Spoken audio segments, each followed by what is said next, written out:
दोस्तों साल 2020 से पहले हर कोई म्यूचुअल फंड्स के बारे में बात करता था, म्यूचुअल फंड्स में इन्वेस्टिंग करता था और म्यूचुअल फंड्स की वैल्यू करता था। लेकिन फिर मार्च 2020 के एक बहुत ही भयानक क्रैश ने सब कुछ बदल के रख डाला।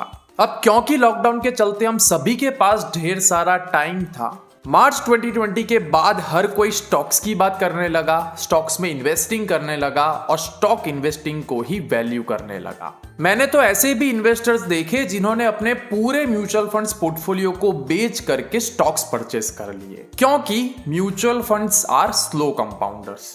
और ज्यादातर लोग ये भूल गए हैं कि stock investing is all about valuation and margin of safety. ये तो अच्छा है कि स्टॉक्स में इन्वेस्टिंग करने पर टैक्स में बेनिफिट नहीं दिया जाता और इसीलिए कम से कम टैक्स सेविंग के लिए तो लोग म्यूचुअल फंड्स को प्रीफर करते हैं। आज की इस वीडियो में हम बात करेंगे 3 ऐसे म्यूचुअल फंड्स के बारे में जिसकी मदद से आप टैक्स भी बचा सकते हो और वेल्थ भी क्रिएट कर सकते हो। ऐसे में हमारा पहला फंड वो है जिसे लॉन्च किया गया था 1 अप्रैल 2000 के दिन, जिसका बेंचमार्क है निफ्टी 500 और रिस्कोमीटर बताता है वेरी हाई, यानी कि ये फंड हाई रिस्क टेकर्स के लिए ही सूटेबल है। रिस्क ग्रेड बताता है above average and return grade बताता है हाई। शॉकिंग बात यह है कि पिछले 21 सालों में लॉन्च होने से लेकर के अभी तक में इस फंड ने CAGR 15.20% का रिटर्न निकाल करके दिया है। बावजूद इसके आज इस स्कीम का AUM है सिर्फ 650 करोड़ रुपए, जिसकी इन्वेस्टमेंट डिटेल्स कुछ इस तरह से है। Minimum investment amount is 500 rupees, minimum additional investment amount is also 500 rupees and minimum SIP investment amount is also 500 rupees. और क्योंकि ELSS फंड्स में 3 साल का लॉकिंग पीरियड होता है, इसलिए इसमें कोई भी एग्जिट लोड नहीं लगाया जाता। 21 साल पुराना ये फंड एक 5 स्टार रेटेड फंड है जिसका नाम है क्वांट टैक्स प्लान फंड, जिसके रिस्क मेजर्स की अगर हम बात करें तो मीन, शार्पे रेशियो और सॉर्टिनो रेशियो में ये फंड अपनी कैटेगरी में फर्स्ट रैंक पर आता है। वहीं स्टैंडर्ड डेविएशन और बीटा में ये particular fund 33rd and 21st rank पर आता है। शायद इसी वजह से इस स्कीम का अल्फा है 13 का और ये अपनी पूरी कैटेगरी में फर्स्ट रैंक पर खड़ा है। जिसके ट्रेलिंग रिटर्न्स की अगर हम बात करें तो 1 साल, 3 साल, 5 साल, 7 साल और 10 साल में ये स्कीम अपनी पूरी कैटेगरी में फर्स्ट रैंक पर आती है। यानी कि परफॉर्मेंस के बेसिस में ये एक कंसिस्टेंट कंपाउंडर है, जहां पिछले 10 साल में इसने कंसिस्टेंटली 19% से ऊपर का कंपाउंडेड रिटर्न दिया है।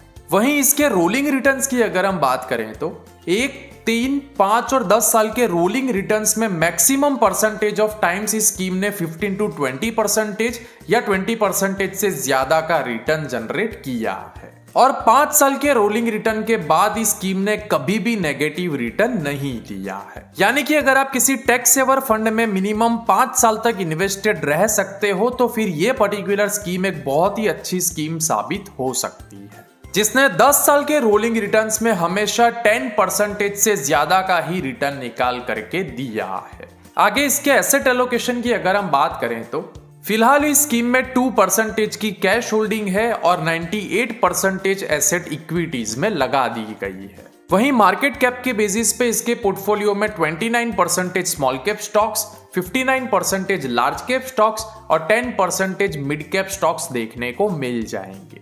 टॉप 10 सेक्टर्स की अगर हम बात करें तो वो सेक्टर्स जिसमें स्कीम ने 10% से ज्यादा का एलोकेशन दिया है उसमें आते हैं services, construction, financial and FMCG। उसके बाद जो सेक्टर्स टॉप 10 में इंक्लूडेड है उसमें आते हैं metals, energy, communication, health care, textiles and others. Top 10 stocks की अगर हम बात करें तो वो स्टॉक्स जहां इस स्कीम में 5 या 5% से ज्यादा का एक्सपोजर दिया हुआ है उनमें आते हैं ITC, Vedanta, Adani enterprise, SBI, Reliance industries and L&T। वहीं टॉप 10 के बाकी बचे स्टॉक्स से Adani ports and SEZ limited, HFCL limited, ICICI bank and India bulls real estates. आगे बढ़ने से पहले दोस्तों ये देख लेते हैं कि टैक्स सेविंग करने से हमें कितना फायदा हो सकता है। एग्जाम्पल के तौर पे अगर आपकी टैक्सेबल इनकम है 6 लाख रुपीस, जिसमें से आप 1.5 लाख रुपए ELSS यानी कि टैक्स सेवर फंड में अगर इन्वेस्टमेंट करते हो तो पहले जहां आपकी टैक्सेबल इनकम थी 46,800 रुपीस, अब वो इन्वेस्टमेंट करने के बाद हो जाएगी सिर्फ 1872 रुपए, यानी कि आपकी टोटल सेविंग्स हुई 44,928 रुपीस।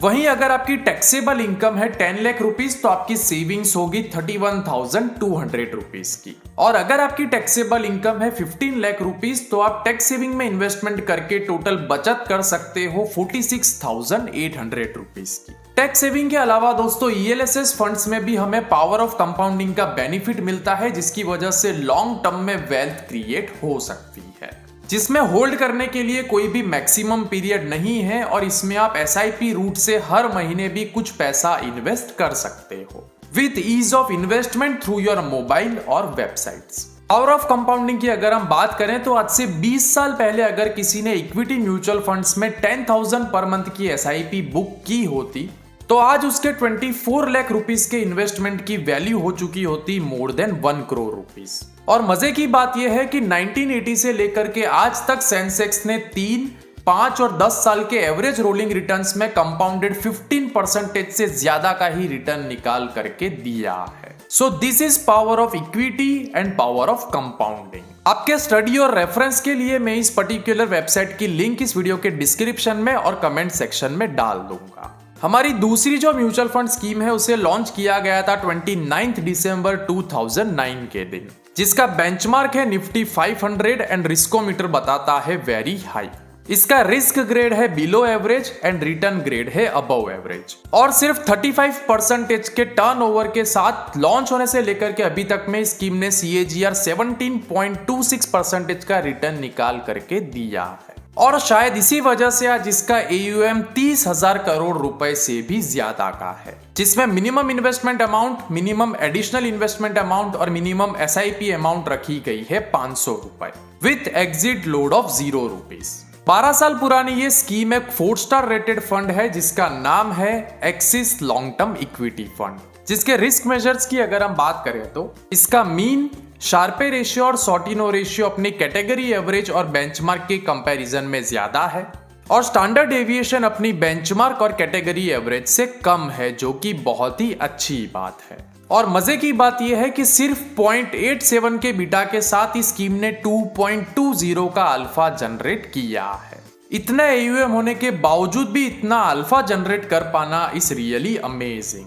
जिसके ट्रेलिंग रिटर्न्स की अगर हम बात करें तो 1, 3 और 7 साल के रिटर्न में स्कीम ने अपने बेंचमार्क को बीट नहीं किया है। वहीं 5 और 10 साल के टाइम पीरियड में स्कीम ने अपने बेंचमार्क और कैटेगरी एवरेज दोनों को बहुत ही अच्छे मार्जिन से बीट किया है। कुल मिला के ये भी एक लॉन्ग टर्म फंड है। जिसके रोलिंग रिटर्न्स की अगर हम बात करें तो इस स्कीम ने भी maximum percentage of times 15 to 20% या 20% से ज्यादा का रिटर्न निकाल करके दिया है, जहां 3 साल के रोलिंग रिटर्न के बाद कभी भी इस स्कीम में नेगेटिव रिटर्न देखने को नहीं मिला। और 10 साल के रोलिंग रिटर्न में इस स्कीम ने हर समय 12% से ज्यादा का ही रिटर्न निकाल करके दिया है। जिसका करंट एसेट एलोकेशन कुछ इस तरह से है: cash and cash equivalent of -0.25%, debt of 2% and equity exposure of more than 98%। और मार्केट कैप के अनुसार इस स्कीम में 1.5% small cap stocks, 79% large cap stocks और 15% मिड कैप स्टॉक्स को एक्सपोजर दिया गया है। जिसमें टॉप 10 सेक्टर्स में से वो सेक्टर्स जिनको 10% से ज्यादा का एक्सपोजर दिया गया है वो है फाइनेंशियल, सर्विसेज एंड टेक्नोलॉजी। और टॉप 10 सेक्टर्स में से 10% से नीचे के एक्सपोजर में आते हैं chemicals, health care, automobile, FMCG, energy, construction and consumer durable. Top 10 stocks में वो स्टॉक्स जिनमें 5% या उससे ज्यादा का एक्सपोजर दिया गया है उसमें आते हैं Avenue Supermarts, Bajaj Finance, TCS, Info Edge, Nestle India, Kotak Mahindra Bank, HDFC Limited and Pidilite Industries. और बाकी बचे 2 स्टॉक से Divi's Laboratories and Torrent Power. हमारा तीसरा और आखिरी फंड का नाम जानने के लिए ऊपर आई बटन को क्लिक करके आप मेरे इस वीडियो को एक बार जरूर से देख लें, जिसकी लिंक आपको इस वीडियो के डिस्क्रिप्शन में भी मिल जाएगी। चलिए अब देखते हैं कि किस तरह से टैक्स सेवर फंड की मदद से आप अपने लिए बहुत ही जबरदस्त वेल्थ क्रिएट कर सकते हो। मान लेते हैं कि 26 की उम्र से आपकी टैक्सेबल इनकम स्टार्ट हो जाती है, जहां आप हर साल 1.5 लाख रुपए ELSS यानी कि टैक्स सेवर फंड में इन्वेस्ट करते हो till your age of retirement, that is 60।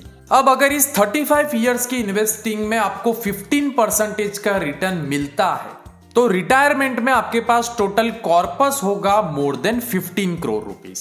वहीं अगर आप 12,500 रुपए की मंथली SIP बुक करते हो to invest total of 1,50,000 rupees in a tax saver fund, तो 15% के रिटर्न के हिसाब से आफ्टर 35 इयर्स आपके पास जो टोटल कॉर्पस होगा वो होगा मोर देन 14 करोड़ रुपीस। कुल मिला के दोस्तों, जब भी बात आती है इक्विटी की, तब time in the market is more important than timing the market. Video पसंद आई हो तो लाइक करके शेयर जरूर करिएगा और हमारी इस छोटी सी इन्वेस्टिंग कम्युनिटी को और ताकतवर बनाने के लिए जल्दी से इस चैनल को सब्सक्राइब करके बेल आइकन को दबा दीजिए, क्योंकि मैं आप सभी के लिए इसी तरह की इंटरेस्टिंग, इंफॉर्मेटिव और हेल्पफुल वीडियोस लाता रहता हूं और हमेशा लाता रहूंगा। तब तक के लिए keep educating yourself. Happy investing. जय हिंद।